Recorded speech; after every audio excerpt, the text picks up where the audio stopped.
За чон бороноор гэдэг шиг тэгэл дахиад засгийн газраас юм хүмүүсийн анхаарал сарнсан байхад энэ улс төрчин хэрээс хэтэрсэн байхад төсвийн хуулиа дагалдуулаад 5-7 бүлэг орд дээр гэрээ байгуулах эрх өөрсөндөө шилжүүлэх авах тогтоолын төсөл оруулаад ирж байгаа. За үүн дээр дэ хүмүүс анхаарч байгаа мó анхаарахгүй байгаа мó өнөөдөр л энэ эдийн засгийн байнгын хорооны хилцүүлэг дээр сангийн ам болон уулуурхай яамны 2 газрын дарга сууж ийн өөр хин чалга тэр сайд нар нь хайцсан эдийн засгийн хөгжлийн сайд нь хайцсан.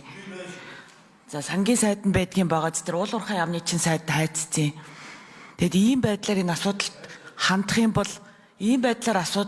юм бол нэрээ маш харамсалтай байна. Нүүрсийг нь хийн хулгайлцсан өнгөрсөн хугацаанд Эрдэнэс 5-7 гэдэг компани борлуулсан 160 орчим сая тонн нүүрсний гэрээ болгоо ил болоогүй байгаа. Гэтэл засгийн газар нь бид нар бүх нууц гэрээгээ ил болгоцсон ингээл PR хийгээл ах юм, мэдэгдэл хийгээд ах юм. Гэтэл тэр гэрээнүүд нь хаана байгаа бүү мэд. Тэгээ би сая нэгд өдөр ерөнхий сайд Зандан шатарт хаяглаад энэ Эрдэнэс 5 толгойн орд газар дээр хийгдсэн Эрдэнэс 5-7 хувьцаат компани хийсэн бүх нүүрсний гэрээг ил болгоо мэдэгдэл хийснийхаа дагуу тэгжиж одоо энэ олон нийт хэвлэл мэдээлэл бусад бүх хүмүүс чинь бас хэн нутлаа яриад байгаа хэн үнэн яриад байгааг ойлгомоор байна гэж шаардлага хургуулсан байж байгаа. Тэгээд энэ өмнөх хулгай зэлгээнүүдэд нь эзэн олдоогүй баахан том дүнтэй тоонууд яригадаад байгаа энэ цаг мөчтөр дахиад 5-7 бүлэг ордын ашиглагтаагүй байгаа эсхийг эдийн засгийн эргэлтэнд оруулна.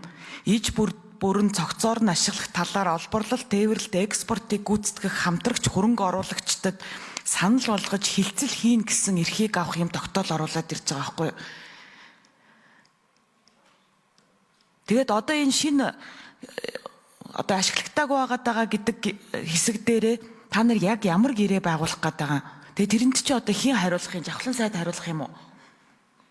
Энэ хөрөнгө оруулагч нь хаана байгаа? Олборлолт, тээвэрлэлт, экспортыг нь бүгднгийн нэг одоо хөрөнгө оруулагчтай санал болгох юм уу? Тэгээ энэ бүх зүйлд чи хариулт авч ийж одоо энийгээ цааш нь ярмаар байна шүү дээ. Тэгээ хариулт өгч хүн байхгүй. Тэгээ нэг юм бүдүүн бараг би чуулган дээр энэ талаар асуухад учрал сайд бол юу ярьсаар байгаа дууссан бэ гэхлээр энийг дөрв буюу энэ бүлэг ордын үйл ажиллагаанд олон улсын стандартыг нэвтрүүлнэ гэсэн зүйл ярьсаар байгаа л дууссан. Тэгэхээр би бол ахаад энэ байнгын хорооны гишүүдтэй бас уриалмаар байна. Энэ тогтоолыг бол бид нар баталж болохгүй.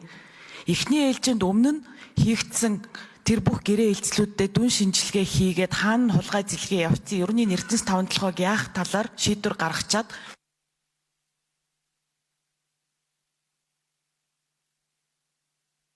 За 2 номер хариулах уу?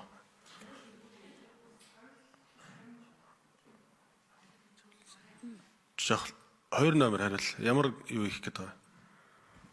Хариуцсан хүн байж штэ. Тэгээд сайдуудыг дуудъя. Энэ хажууд төсвийн байнгын хороо уралдаад байна. Давхардаж хуралдаад байна.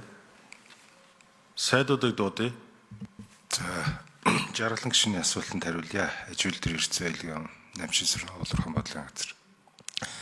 За Эрдэнэс 5-7 хувьцаат компаниг бол засгийн газрын зүгээс бол нээлттэй хувьцаат компани болох талаар бол чиглэлийг баримталж ажиллаж байгаа. Сая бол онцгой дэглэм тогтоосон хугацаанд бол бас энэ компаниг нээлттэй болох талаар бол талуудыг оролцуулсан бас нээлттэй хилцүүлгүүдийг бол зохион байгуулсан. За Монгол Улсын ерөнхий сайдаас бол энэ компаниг нээлттэй болох чиглэлээр бол холбогдох ажлуудыг зохион байгуулаа гэдэг үүргүүдийг бол өгж яваа. Яг цогцоорно гэдэг асуудал дээр бол бас нэмэлт тайлбар өгөх шаардлагатай баг. За энэ ашиглагдаагүй байгаа хэсэг дээр байгаа нүүрс маань өөрөө 3.1 когсч дээрэс нь үнс өндөртэй нүүрс байгаа.